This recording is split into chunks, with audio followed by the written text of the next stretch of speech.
Di sini saya akan menjelaskan mengenai karakter kewirausahaan. Menurut Munawir Yusuf, dalam suatu penelitian tentang standarisasi tes potensi kewirausahaan pemuda versi Indonesia, terdapat 11 ciri atau indikator karakter kewirausahaan, yaitu sebagai berikut. Nah, yang pertama, karakteristik kewirausahaan itu harus memiliki kreativitas yang tinggi. Nah, jadi seorang wirausaha dalam menjalankan usahanya harus memiliki kreativitas yang tinggi. Kreativitas sendiri adalah kemampuan untuk berpikir yang baru dan berbeda. Nah, jadi seorang wirausaha itu harus mampu berpikir atau bertindak yang baru dan berbeda, atau dapat juga berpikir sesuatu yang lama dengan cara-cara yang baru. Nah, yang kedua, selalu komitmen dalam pekerjaan. Artinya seorang wirausaha harus memiliki komitmen dalam usahanya dan memiliki tekad yang bulat dalam menjalankan usahanya. Nah, dalam mengembangkan usahanya, seorang wirausaha itu tidak setengah-setengah. Ia selalu bekerja keras, tidak takut menghadapi resiko, dan tidak takut untuk mengambil peluang yang ada di pasar. Sehebat apapun seorang wirausaha, pasti menemui kegagalan dalam usahanya. Oleh karena itu, penting sekali bagi seorang wirausaha untuk komit terhadap usaha dan pekerjaannya. Terus yang ketiga, mandiri atau tidak ketergantungan. Nah, jadi sesuai dengan inti dari kewirausahaan, yaitu mampu untuk berpikir yang baru dan berbeda. Jadi dalam menjalankan usahanya juga, seorang wirausaha itu harus mandiri, artinya tidak ketergantungan kepada orang lain, harus mampu menemukan sesuatu yang baru secara sendiri agar memberikan kepuasan tidak hanya kepada wirausahanya tetapi kepada konsumen juga. Dan yang keempat, berani mengambil resiko. Sekecil apapun dan sebesar apapun resikonya, seorang wirausaha harus berani mengambil resiko tersebut. Keberanian menghadapi resiko yang didukung oleh komitmen yang kuat mendorong wirausahawan untuk terus berjuang mencari peluang sampai mendapatkan hasil yang memuaskan. Assalamualaikum warahmatullahi wabarakatuh. Saya Nani Resnawati, NPM 1750611. 5. Memiliki motif berprestasi tinggi.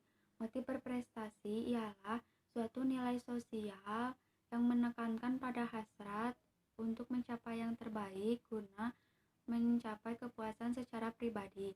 Seorang wirausaha yang memiliki motif berprestasi pada umumnya memiliki ciri-ciri, yaitu 1. Ingin mengatasi sendiri kesulitan dan hambatan-hambatan yang timbul pada dirinya. Yang kedua, selalu memberikan umpan balik segera untuk melihat keberhasilan dan kegagalan. Yang ketiga, memiliki tanggung jawab personal yang tinggi. Yang keempat, berani mengambil resiko dengan penuh perhitungan. Yang kelima, menyukai tantangan dan melihat tantangan secara seimbang. Yang keenam, selalu perspektif. Orang yang berorientasi ke masa depan adalah orang yang memiliki perspektif dan pandangan ke masa depan. Kuncinya pada kemampuan untuk menciptakan sesuatu yang baru dan berbeda dengan yang sudah ada. Walaupun dengan resiko yang mungkin terjadi, seseorang yang perspektif harus selalu tabah dalam mencari peluang tantangan demi pembaharuan masa depan. Yang ketujuh, yaitu memiliki perilaku inovatif tinggi. Ada 3 hal yang selalu dihadapi oleh seorang wirausaha di bidang apapun. Yang ke-1, hambatan. Yang kedua, kesulitan. Yang ketiga, imbalan atau hasil yang memukau bagi kehidupan. Manusia dianugerahi daya imajinasi yang kreatif yang dapat digunakannya untuk berpikir mengenai bidang usaha yang akan dibuatnya. Selanjutnya, mencari peluang. Seorang wirausahawan harus mencari peluang dan dapat memanfaatkan peluang tersebut. Kita bisa mendapatkan kesempatan untuk bisa mengembangkan usaha dengan baik agar usaha kita lebih maju. Selanjutnya, memiliki jiwa keterampilan. atau leadership ability. Seorang wirausahawan yang berhasil selalu memiliki sifat kepemimpinan. Ia selalu ingin tampil berbeda dengan menggunakan kemampuan kreativitas dan inovasinya. Selanjutnya, ada kemampuan manajerial. Salah satu jiwa kewirausahawan yang harus dimiliki seorang wirausaha adalah kemampuan untuk memanage usaha yang sedang digelutinya tersebut. Seorang wirausahawan harus memiliki kemampuan perencanaan usaha, mengorganisasikan usaha, memvisualisasikan usaha, dan mengelola usahanya tersebut. Selanjutnya, kemampuan personal. Memiliki keterampilan personal merupakan modal menjadi seorang wirausahawan yang sukses. Ia harus memanfaatkan setiap peluang yang ada dan dapat berkomunikasi dengan siapapun dalam mengenai setiap usaha dengan terencana.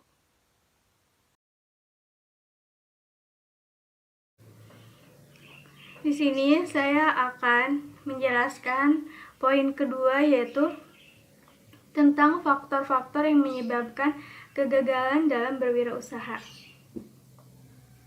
Menurut Zimmerer, ada beberapa faktor penyebab wirausaha gagal dalam menjalankan usaha barunya, yaitu yang pertama,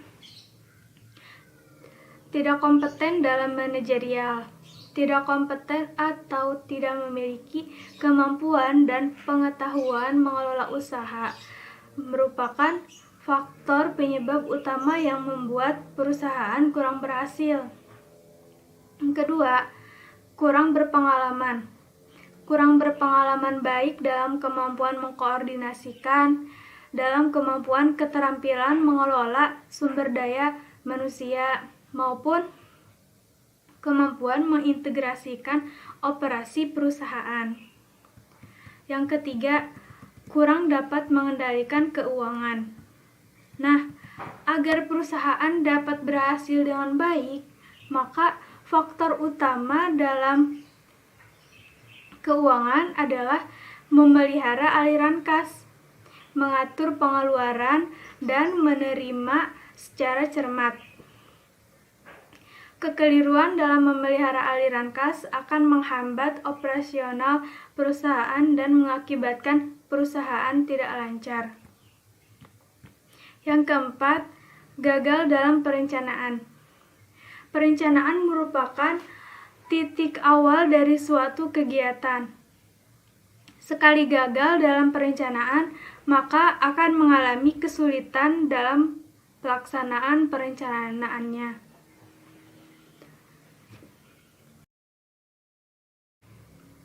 Yang kelima, lokasi yang kurang memadai. Lokasi usaha yang strategis merupakan faktor yang menentukan keberhasilan dalam berusaha. Yang keenam, kurangnya pengawasan peralatan. Pengawasan erat kaitannya dengan efisien dan efektivitas. Kurang pengawasan dapat mengakibatkan penggunaan alat tidak efisien dan tidak efektif.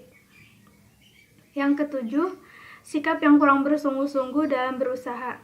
Sikap yang setengah-setengah dalam usaha akan mengakibatkan usaha yang dilakukan menjadi labil dan gagal. Dengan sikap setengah hati itu, kemungkinan seorang pengusaha akan gagal dalam berusahanya.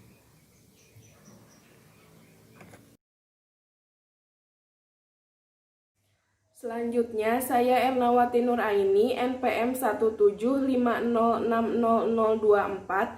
Saya akan menjelaskan mengenai karakteristik profil dari seorang wirausaha yang sukses dan yang gagal. Adapun karakteristik profil seorang wirausaha yang sukses yaitu diantaranya yang pertama, percaya diri, yaitu mengendalikan tingkat percaya dirinya itu tinggi dalam mencapai kesuksesan.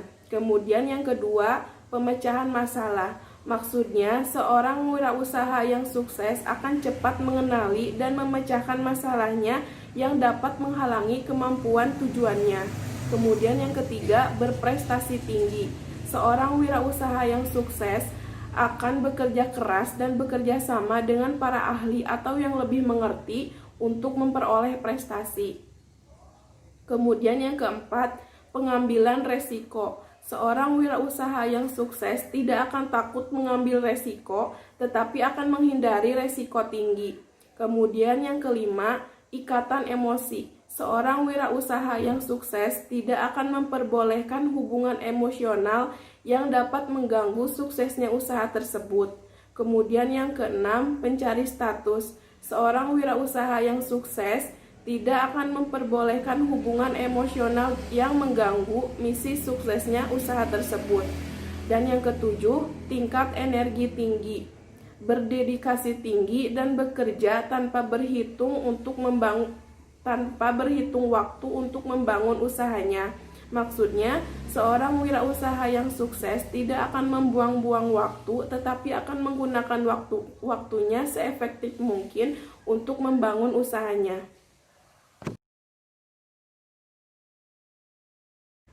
Selanjutnya, karakteristik profil seorang wirausaha yang gagal, yaitu yang pertama, dedikasi, meremehkan waktu dan dedikasi dalam memulai usaha.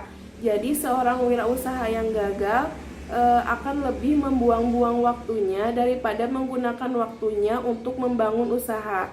Kemudian yang kedua, pengendalian usaha atau bisnis, gagal mengendalikan aspek utama usaha atau bisnis. Yang ketiga, pengamatan manajemen. Pemahaman umum terhadap disiplin manajemen rata-rata kurang. Yang keempat, pengelolaan piutang. Menimbulkan masalah arus kas buruk mereka dengan kurangnya perhatian akan piutang. Jadi mereka belum memiliki pemahaman mengenai pengelolaan piutang. Kemudian yang kelima, memperluas usaha berlebihan, yaitu dengan memulai perusahaan usaha yang belum siap. Kemudian yang keenam, perencanaan keuangan, meremehkan kebutuhan usaha. Yang ketujuh, lokasi usaha yang buruk. Salah satu usaha yang gagal yaitu memiliki lokasi yang buruk. Maka dari itu, jika ingin usahanya sukses, maka harus memiliki lokasi yang strategis. Yang kedelapan, pembelanjaan besar, yaitu menimbulkan pengeluaran awal yang tinggi.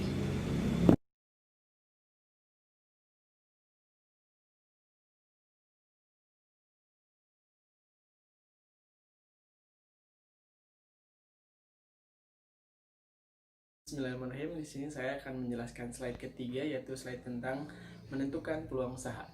Jadi apa sih itu? Bagaimana sih atau caranya untuk menentukan peluang usaha? Jadi peluang usaha itu bersumber dari adanya kebutuhan individu dan juga masyarakat. Jadi teman-teman jika yang ingin berwirausaha, itu harus melihat karakteristik individu atau masyarakat itu butuhnya apa. Misalnya dalam satu kampung itu kira-kira nih ada peluang usaha apa yang kira-kira cocok banget untuk masyarakat itu. Entah itu misalnya peluang makanan kah, usaha makanan kah, atau usaha yang lainnya gitu kan ya. Selanjutnya yang ingin mewujudkan berwirausaha itu juga harus memahami kebutuhan masyarakatnya juga. Misalnya dalam masyarakat ini tuh lebih condongnya itu kepada hak makanan gitu misalnya. Masyarakatnya kira-kira kalau misalnya saya membuka usaha di sini mungkin masyarakatnya pasti saling membutuhkan gitu, saling ada feedback yang paling baiknya gitu kan. Dan juga harus melihat kira-kira nih cocoknya yang di masyarakat ini yang lagi happeningnya banget itu tentang usaha tentang apa, apakah itu tentang kuliner kah, atau kreativitas kah, atau barang-barang berupa yang seperti istilahnya hand sanitizer kah, atau seperti itu gitu kan yang lagi zaman sekarang gitu kan. Dan juga untuk memahami kebutuhan masyarakat juga diperlukan diagnosa terhadap lingkungannya, meliputi persaingan ekonominya, pemasarannya, terus pemasokannya, teknologinya, sosial, dan juga geografinya. Nah ini penting untuk kalian yang ingin nanti membuka usaha gitu kan. Kalian harus melihat juga kira-kira nih kalau misalnya saya membuat usaha ini, faktor ekonominya itu akan menguntungkan bagi masyarakat atau tidak. Artinya akan membuka peluang usaha atau tidak bagi masyarakatnya, ikut kerja ke kita atau bagaimana gitu kan ya. Terus nanti juga harus dipikirkan pemasarannya nanti seperti apa. Apakah pemasarannya itu bisa berdistribusi antar pasar-pasar atau bagaimana, itu juga harus dipikirkan. Dan juga persaingannya, kira-kira nih usaha ini tuh kira-kira persaingannya banyak atau tidak gitu kan. Persaingannya tuh apakah istilahnya efektif atau tidak, berhasil atau tidak gitu kan ya. Dan juga harus melihat tentang pemasokannya juga dan teknologinya. Kira-kira misalnya misalnya di daerah saya itu kan terkenal dengan tanamannya. Nah, pemasokan tanamannya itu apakah kira-kira baik atau tidak. Terus nanti jika ingin tanamannya itu kita istilahnya laku gitu di semua kalangan, otomatis kita juga harus memanfaatkan teknologi zaman sekarang, yaitu dengan cara jualan online kah, atau ikut untuk orang lain untuk memasarkan atau mempromosikan produk kita. Itu kan juga bisa membuat persaingan usaha yang akan kita rintis tadi akan semakin luas. Dan juga kalian harus juga perhatikan sosialnya, kira-kira masyarakatnya bisa dikerjasama atau tidak, dan juga apakah usaha ini juga menguntungkan bagi masyarakat atau tidak. Yang terakhir adalah geografi. Kenapa penting?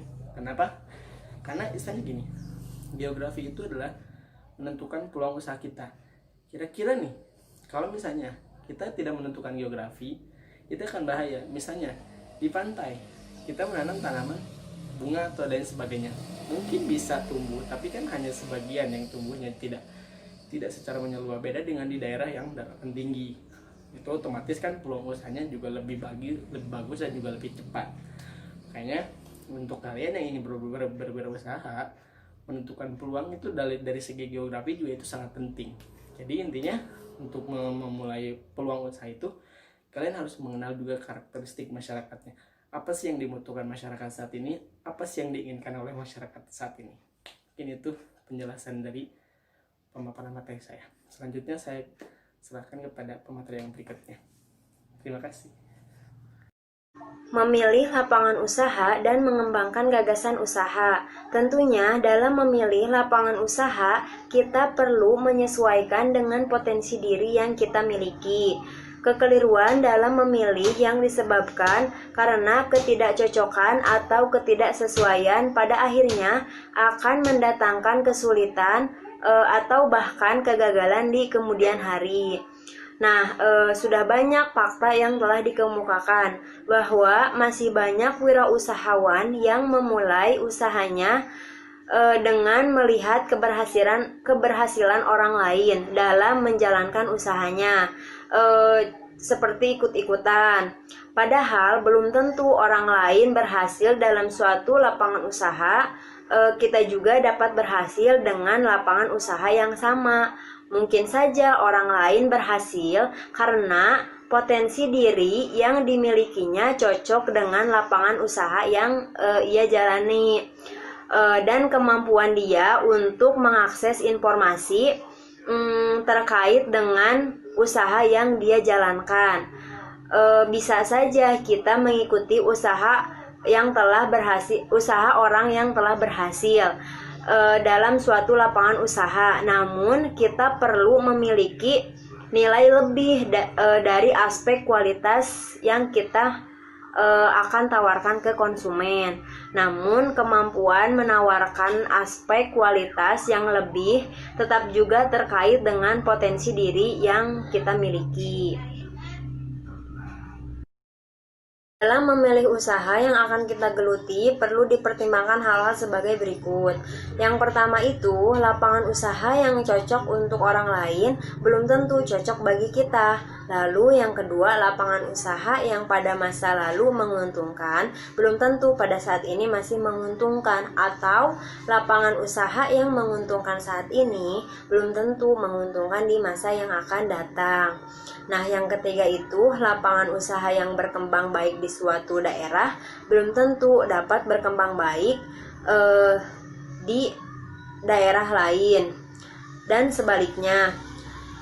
Berangkat dari pertimbangan tersebut, maka dalam memilih lapangan usaha itu kita perlu kembali melihat dan mengkaji kondisi internal kita dan kondisi eksternal kita. Nah ini itu akan sangat menentukan kesuksesan kita dalam menjalankan usaha.